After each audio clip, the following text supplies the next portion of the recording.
Racist cop accuses a black woman of drug possession, not realizing she's the director of the FBI. Suddenly, the quiet lecture hall of Morrison University was torn open. A wave of confusion swept through the room as the door burst open with a metallic clang, and 2 police officers stepped in. These weren't campus security guards or familiar figures in the academic setting. They entered with the air of authority and aggression, as if ready to apprehend a dangerous criminal.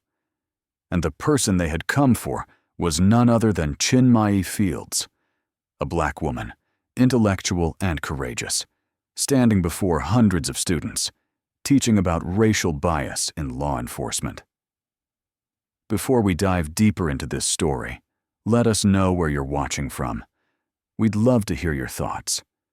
Chinmayi, with her hair neatly tied back and wearing an elegant navy blue blazer, was there that day for one purpose only: to share knowledge and inspire change in the minds of young people. The students, including some of the university's most promising faces, listened with unwavering attention. She wasn't just a guest lecturer, she was a highly influential figure in the community, the deputy director of the Federal Bureau of Investigation, FBI. Yet today, she was simply a passionate educator on a mission to impart lessons of justice and human rights. With a voice that was gentle, yet razor-sharp, Chinmayi captured the attention of everyone in the room, guiding them through deep, challenging conversations about injustice and the centuries-long legacy of racial discrimination. Each of her words cut through the still air, stirring minds and awakening a sense of duty, challenging these students to stand up for what was right. But this space of intellect and inquiry, where ideals of fairness were being sown, was shattered by a sudden harsh noise. The lecture hall door flew open, spilling daylight across the floor, and in stepped 2 uniformed officers. The taller man, Flynn, carried himself with stern calm and authority. Behind him followed a younger officer, Dante, visibly nervous but trying hard to maintain his composure. A ripple of murmur spread across the hall. Students exchanged bewildered glances, unsure of what was unfolding. Some whispered. Others raised their phones to record, while a few stood abruptly. But all fell silent as Flynn mounted the lectern and spoke. "Step away from the podium, ma'am." Flynn's voice was cold and sharp as a blade, as though he were addressing a criminal, not an instructor speaking to hundreds of students. But Chinmayi did not move. She stood her ground at the center of attention, unshaken, her hair still perfectly tied, her sharp gaze unwavering, even as the tension surged. While students looked around in confusion, some still filming, she remained still, eyes locked on Flynn, not rushing to respond. She simply raised her hand lightly, touched the edge of the podium, and asked, neither fast nor slow, but with firm clarity, "What's going on?" That question rang out in the suffocating silence, a signal of remarkable composure. It wasn't just a question, it was a challenge, a declaration of authority from the woman standing before them, demanding not just an answer from the officer, but from the very society that empowered him. Chinmayi Fields stood firm under the gaze of hundreds of students, her hand resting gently on the lectern, showing no sign of fear or anxiety. She wasn't just a black woman standing in a hall filled with predominantly white students and faculty. She was a symbol of power and intellect. The students in the room, though bewildered and surprised, had yet to realize that they were witnessing a historic moment, one that would alter how they understood justice and authority in society. As Flynn, the tall officer with a sharp badge gleaming on his chest, stepped forward, he issued his command with cold detachment.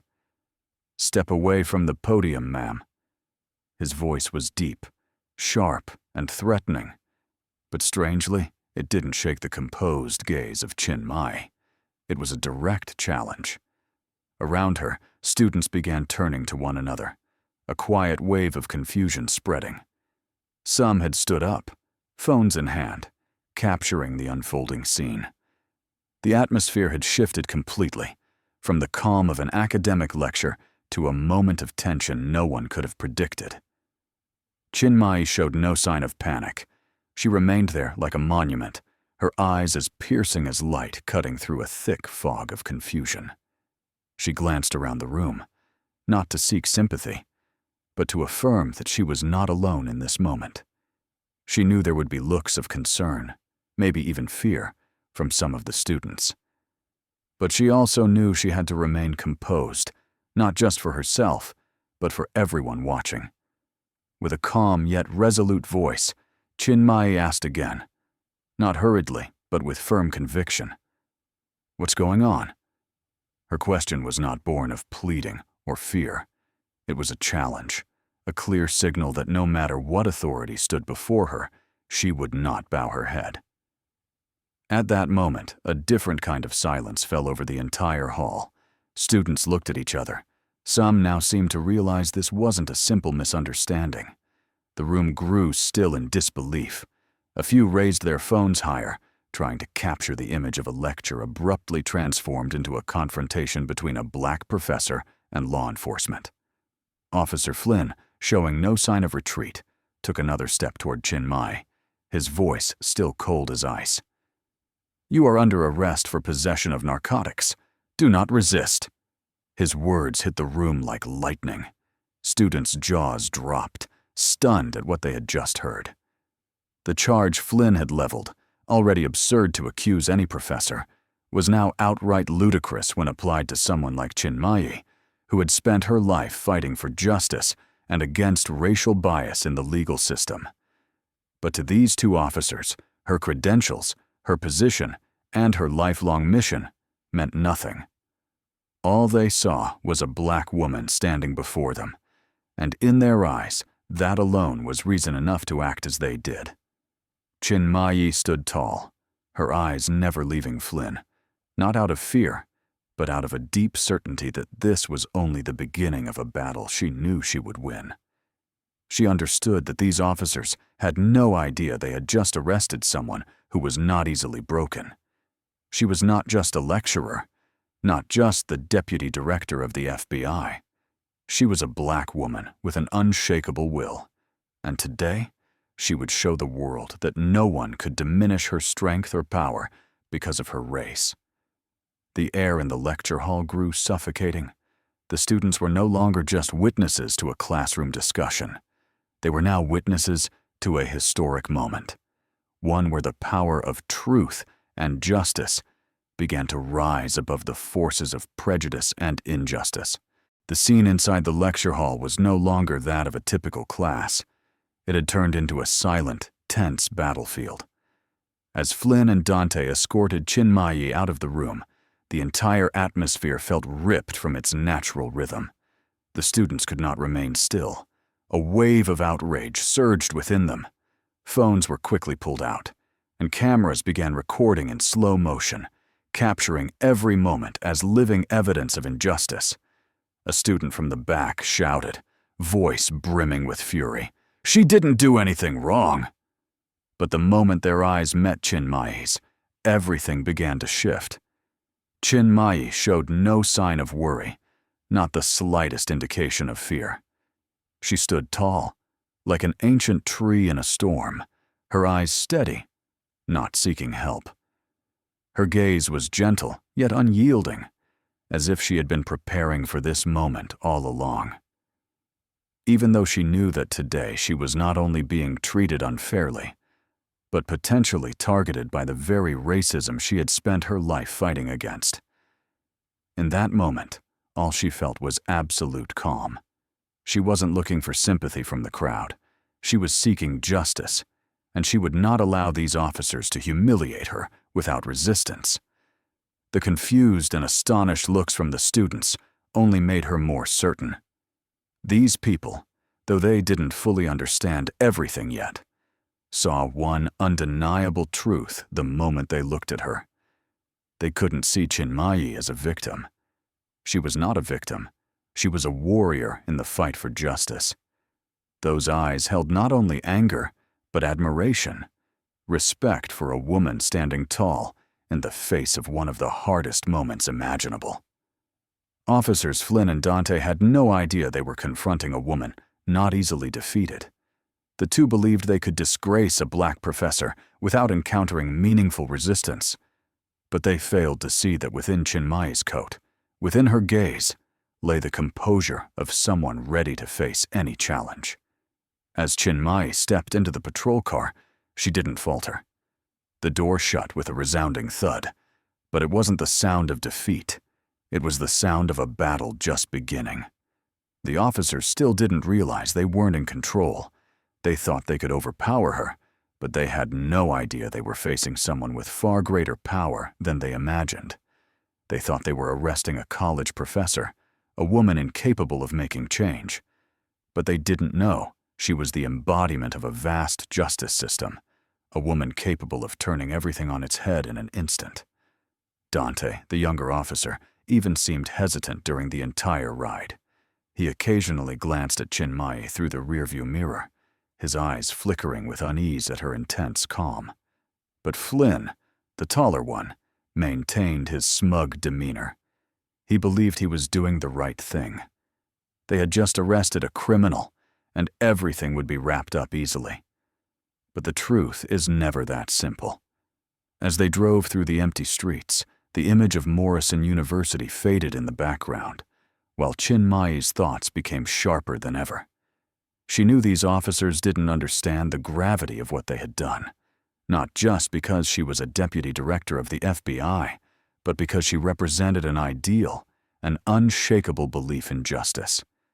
No one could strip her of her rights so easily, especially not officers who believed they could overpower her because of her skin color. When the patrol car stopped in front of the police station, the crunch of gravel and stone beneath the tires only intensified the tension. The officers carried on, as if it were just another day, unaware they had walked into a dangerous game. They had done something they would soon pay dearly for. Meanwhile, Chinmayi sat still in the car, her hands still cuffed behind her back. But within her was nothing but steady preparation for the legal battle she knew she would win. When the patrol car pulled up in front of the Bridgeport police station, a completely different atmosphere settled over everything. The officers stepped out of the vehicle, unaware that they were escorting a woman of immense authority into what they assumed was just another routine place. At first, the staff inside the station were indifferent and inattentive. The familiar sounds of keyboard clicks, lifeless conversations, and the echo of boots on the cold stone floor formed the background to the quiet scene of a small-town police station. Chinmayi was led inside, her hands cuffed behind her back, posture perfectly straight. She showed no emotion, but inside, a distinct shift had begun. She knew this was the pivotal moment to uncover the truth, to make these officers realize the magnitude of their mistake, and more than anything, to ensure that everything she had fought for throughout her life would not be buried under the indifference of those in power. She walked through the station's dull gray hallways without the slightest trace of panic or confusion.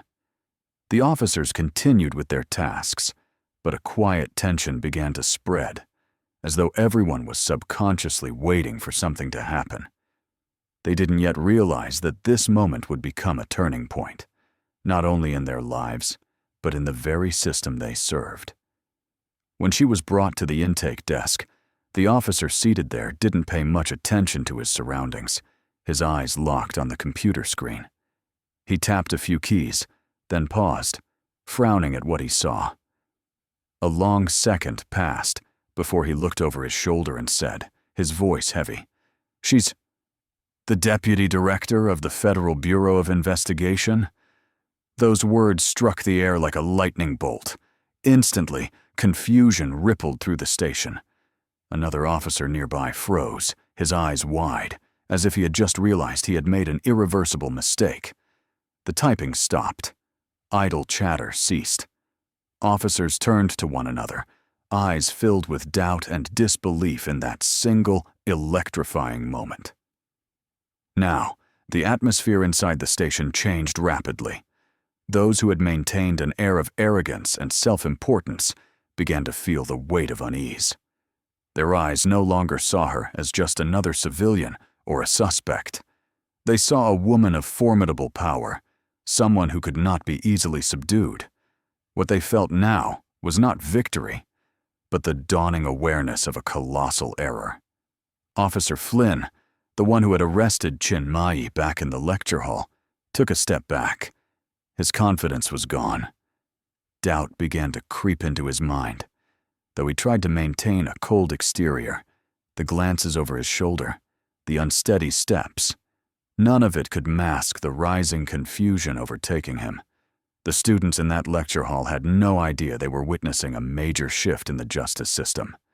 And now, Flynn, too, realized he hadn't just arrested the wrong person. He had arrested someone who could not be defeated. Chinmay remained silent. She didn't need to speak a word. She already knew everything. Though wrongly arrested, she could sense the shift in the room. Part of her smiled quietly inside, not out of joy, but from a harsh awareness of what had happened and what was yet to come. She didn't feel satisfaction watching their confusion. On the contrary, this was only the beginning of what she would do to bring the truth into the light. The intake officer now looked noticeably more frantic. He began typing faster, as if trying to find something, anything, to salvage the situation. The entire station no longer felt calm. Instead, a heavy tension filled the space, the kind that precedes the revelation of a truth no one can ignore. That officer didn't know that, in a single moment, he had exposed the entire incident. Chinmay stood tall, hands cuffed behind her back, but her demeanor never wavered. There were no signs of crisis, only a look of strength, resolve, and patient anticipation. She was ready for what came next, and she knew these very officers, the ones standing before, would soon be held accountable for their actions. The small room inside the police station had never felt more suffocating. Everything was silent, not out of peace, but because of the tension hanging in the air, as if each breath carried a crushing weight. Police Chief Otis stepped in, his posture weary, shoulders slightly hunched as if carrying the weight of the world. Yet the moment his eyes landed on Chinmay, the woman with her hands cuffed behind her back, showing not a trace of fear, but instead a fierce composure, something inside him seemed to collapse. Otis's smug, cold expression tightened with tension and anxiety. He could no longer maintain the confidence he had once worn with arrogance. In its place was confusion, a quiet admission that he, and the officers under him, had crossed a line from which there was no return. What had once been considered just procedure now revealed itself as a glaring mistake. Otis looked at Chinmay, and in his eyes there was no defiance, only fear. Fear of what was about to unfold. Chinmay didn't need many words. With one short, decisive sentence, she awakened every buried emotion in the room. "You made a mistake, and I won't let you walk away from it." Her words sliced through the silence like a lightning bolt. They rang out, clear, steady, and powerful, instantly making everything around her come into sharp focus. She didn't need to do more. Her eyes said it all. This wasn't merely an accusation. It was a declaration of war. She wasn't just confronting oppression and racial injustice. She was standing up to a system that had long shielded itself behind wrongdoing and impunity. But what mattered most to Chinmay was that this fight wasn't just hers. It was for everyone the system had crushed. Otis stared at her, and in his eyes, fear began to spread like a slow-burning fire, impossible to extinguish. He felt trapped in a storm he could no longer control. The other officers in the room seemed to sense the shift as well. They were no longer in control. The air inside the room brimmed with unspoken tension, ready to collapse at the slightest spark. Chinmay didn't let emotions cloud her resolve. She remained unwavering. She knew that if she didn't act now, the chance to make things right would vanish. Throughout her career, she had learned how to face injustice, to stand firm against those who thought their power gave them the right to impose their will. But today, she wasn't confronting just two officers. She was confronting the system itself. And she would not allow it to lie or protect criminal behavior any longer. Her words, though brief, carried the force of a crashing wave, unstoppable. She wasn't just speaking to Otis or the officers surrounding her. She was speaking to the very system they represented. These people hadn't realized they were standing before someone who could not be broken. Otis now understood that he was facing someone he could never underestimate. The anxiety within him grew. He had never expected to come up against an adversary this formidable, a black woman, not only a lecturer, but someone with far-reaching power and knowledge. Someone who held justice and integrity in her hands in ways he hadn't imagined. The officers around them began to shift uneasily. They looked at one another, none daring to speak, none daring to push back. In that moment, they understood. They had made a mistake that couldn't be erased with a simple apology. Chinmayi, with all her calm and determination, was ready for the fight ahead. She knew justice wouldn't come easily, but she also knew that every step she took today would pave the way for something far greater. She wasn't just rising for herself. She stood for everyone who had been oppressed, discriminated against, stripped of their rights and basic dignity. Otis's change in demeanor was only the beginning, and Chinmayi knew the real battle was only just beginning. The moment Otis realized Chinmayi's true identity, his attitude shifted almost instantly. The arrogance and smugness vanished, replaced by the crushing weight of consequences bearing down on him. The entire room at the police station seemed to slow, external sounds fading into a distant hum. His eyes no longer skimmed over the computer screen with disinterest. Now, they reflected the tension of someone who had just discovered he wasn't dealing with an ordinary professor, but with a woman powerful enough to shake the very system he had sworn to protect. The worry in Otis's eyes was unmistakable. He hastily pulled out his phone, his hands trembling as he dialed his superior. On the other end of the line, his heavy sigh was audible before he finally spoke. "We have a serious problem. She's not just a professor. She's the deputy director of the Federal Bureau of Investigation." Immediately, the tone of the conversation shifted from routine to urgent. Otis knew that from this point forward, nothing would be simple. He could no longer sweep the incident under the rug or gloss over what had happened. The situation had spiraled beyond his control, and the truth was rushing toward him like a tidal wave. Chinmayi, with unshakable calm, understood that she was not just fighting for herself. She was standing for justice. She stood in silence, not a hint of panic. Her truth didn't lie only in her title, but in every action she had taken and would take. She demanded a full investigation, rejecting any excuses from the officers who had arrested her. These officers could no longer hide behind corruption. Chinmayi knew she now had a powerful opportunity to expose the truth and illuminate a system steeped in injustice. When the official investigation was launched, events did not unfold as the officers had hoped. One revelation followed another, each more shocking than the last. The inquiry extended far beyond Flynn and Dante's misconduct. What had seemed like an isolated incident now exposed a sprawling network of corruption hidden beneath layers of deceptive bureaucracy. Bit by bit, investigators uncovered illegal activities stretching back years. Bribes, cover-ups, and falsified evidence all began to surface.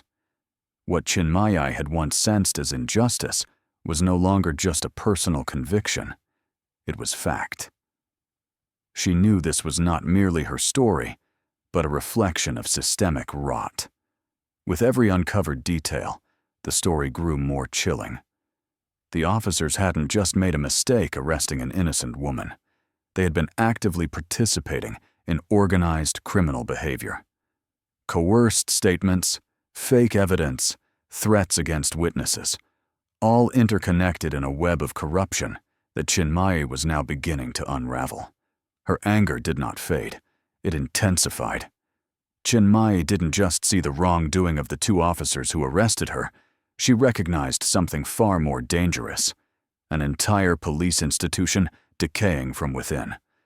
Officers, tasked with protecting society, had instead exploited their power to harm the innocent. The helplessness she once felt in the face of a corrupt system no longer existed. Chinmayi understood that her fight was not just hers, but for all those oppressed by that same system. Justice wasn't a privilege. It was a right for everyone. And now, she would not allow these wrongdoings to persist. The early stages of the investigation had already flung open a massive door. And Chinmayi, armed with unwavering resolve, had made her decision. This was a battle she would not lose. She knew that every detail, every revelation from this investigation would help illuminate what had long been buried. No one could stop her now, and the corrupt system would pay the price. Chinmayi was not someone who gave up easily. After everything she had endured, with every step she took in this battle, her resolve only deepened. This was no longer a personal confrontation between her and the two officers. It had become something far greater. It was a battle of justice against entrenched corruption, of truth triumphing over lies, of a woman standing alone against a system built on injustice. But Chinmayi knew one thing for certain. Once she began to fight, no one could stop her. She didn't rely solely on the authority she held. She wielded clarity, strategy, and unwavering composure to force everyone in the investigation room to confront the facts from a new perspective. There was no room for vagueness, no space for shallow excuses. Every move she made was calculated, and every decision she took struck fear into the hearts of the corrupt men sitting across from her.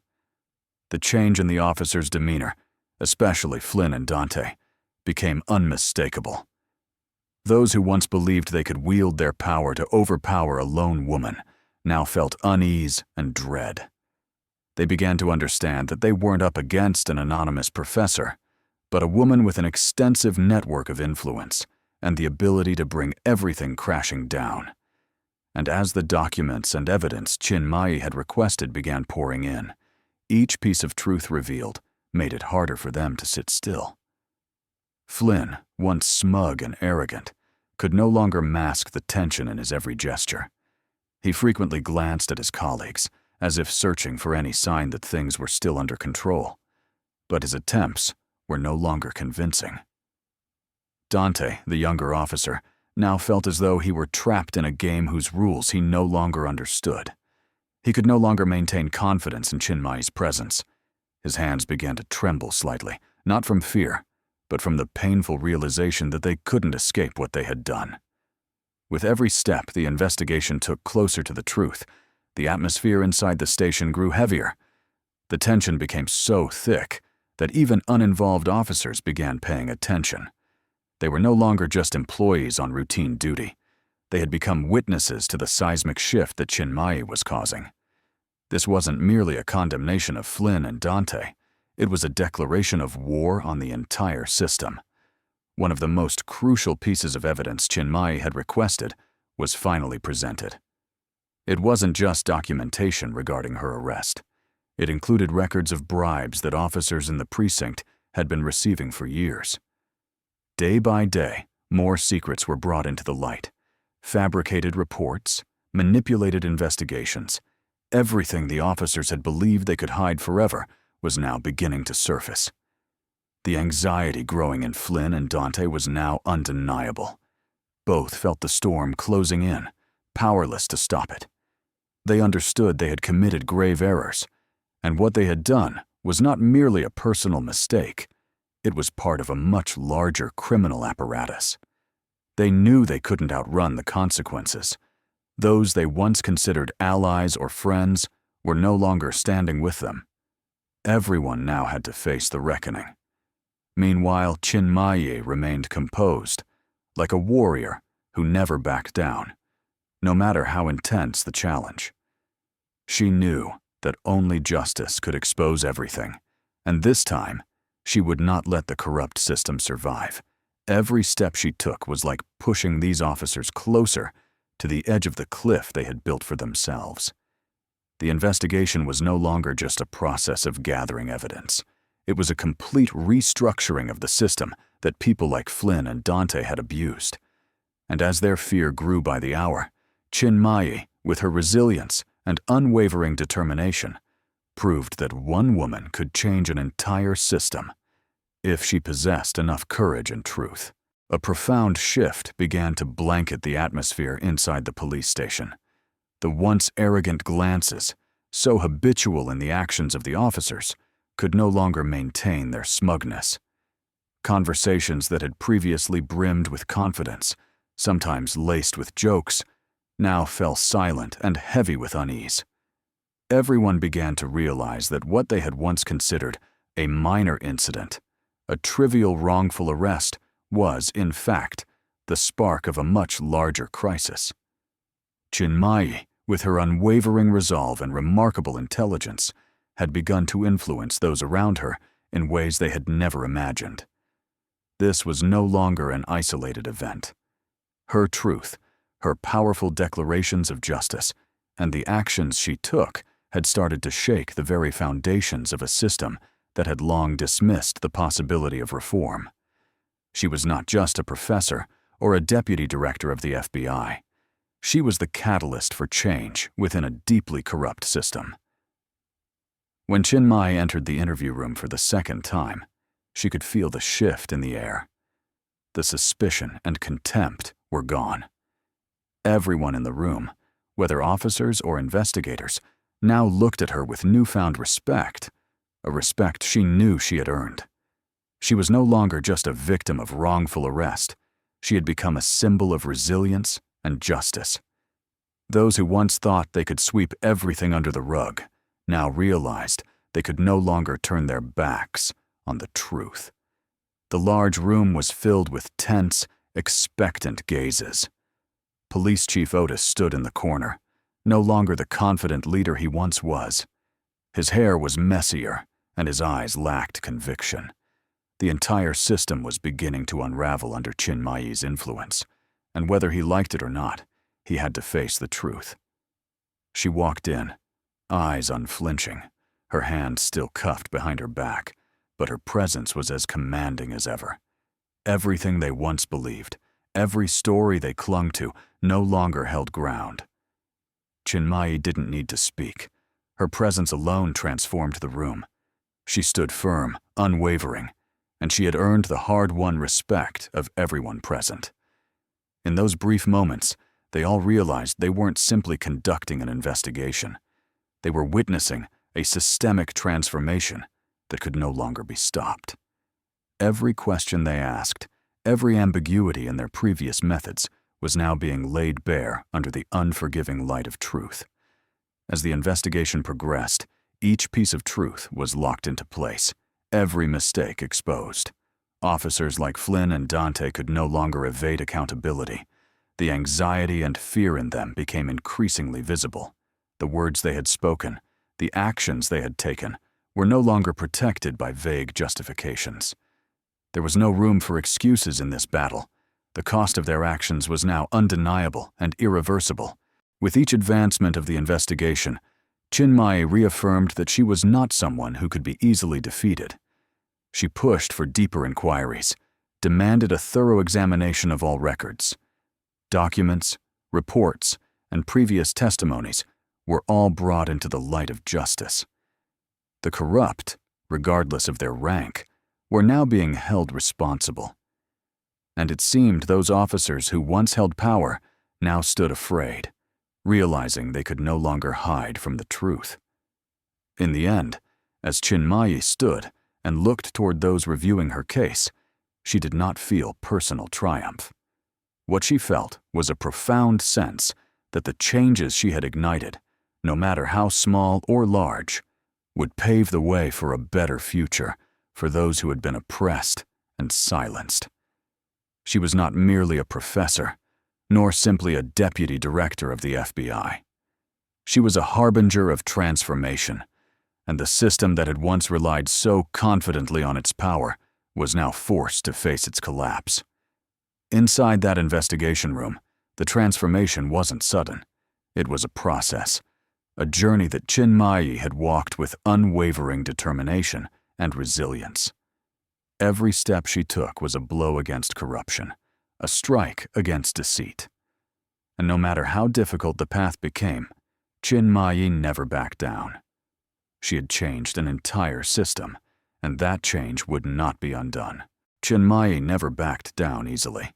After everything that had happened, with each step forward in this battle, her resolve only grew stronger. The investigation had become more than a legal process. It had transformed into a symbol of justice. She understood that this wasn't just a fight for herself, but for all the innocent people, the oppressed, those without the power to defend themselves against racism and corruption. Each passing day, Chinmayi worked relentlessly to get closer to her goal. She wasn't only demanding justice for herself, but for all the other victims this system had forgotten or dismissed. Every morning, she woke with a powerful sense of duty, that she had to do something greater, that she had to protect the values she had spent years building. Even though the truth was rarely welcomed easily, she never gave up. The police officers who had committed crimes, men she knew wouldn't escape accountability easily, now had to face serious consequences. Chinmayi didn't stand by silently, asking for fairness. She acted. She began making phone calls, submitting formal reports, and persistently pushing for an investigation. Every move she made was calculated. There was no room for mistakes, no space for forgiveness. One morning, as new evidence was submitted to the investigation, Chinmayi stood before her colleagues at the FBI office, her eyes sharp and resolute. "We cannot stop. This is not just a personal case. This is a fight against systemic corruption. If we don't act, we'll become defenders of this wrongdoing," she said, her voice unwavering. Her colleagues looked at her with admiration. Those who had once thought she would back down after her arrest had no idea that Chinmayi was preparing for a large-scale offensive. She wasn't only fighting to reclaim justice for herself, but to defend those being stripped of their rights and fairness. She was no longer just a professor or an agent. She had become a symbol of resilience, a banner for those who sought change. Throughout the investigation, the corrupt officers didn't just face imprisonment. They had to endure the full exposure of their crimes. Each day brought new evidence, new testimonies, and gradually, everything became clearer. Officers like Flynn and Dante could no longer evade their responsibilities. They had to pay for what they had done, actions they once believed could stay hidden in the shadows. But Chinmayi knew that no matter what punishment they received, justice was something she could never abandon, not out of a desire for personal revenge, but because it was the only path to preserve fairness. That's why she didn't stop at fighting for her rights. She pressed for everyone in power to be held accountable for their actions. And throughout this journey, she wasn't alone. Her fellow agents at the FBI, those who understood her mission and shared her passion for change, stood firmly by her side. Every step forward in the investigation was a victory, but those victories never came easily. Every time she heard the names Flynn or Dante, Chinmayi felt a fire ignite within, not from hatred, but from the belief that they must face the consequences of their deeds. Everything was moving toward its conclusion. The corrupt officers would not easily slip through the hands of justice. Chinmayi, with unwavering perseverance, had brought the investigation closer to the truth than ever before, and she knew that no matter how powerful the system was, in the end, truth and justice would prevail. Something has finally begun to change. Join us in sharing meaningful stories by clicking the like button and subscribing. Don't forget to turn on the notification bell to start your day with profound lessons and genuine empathy.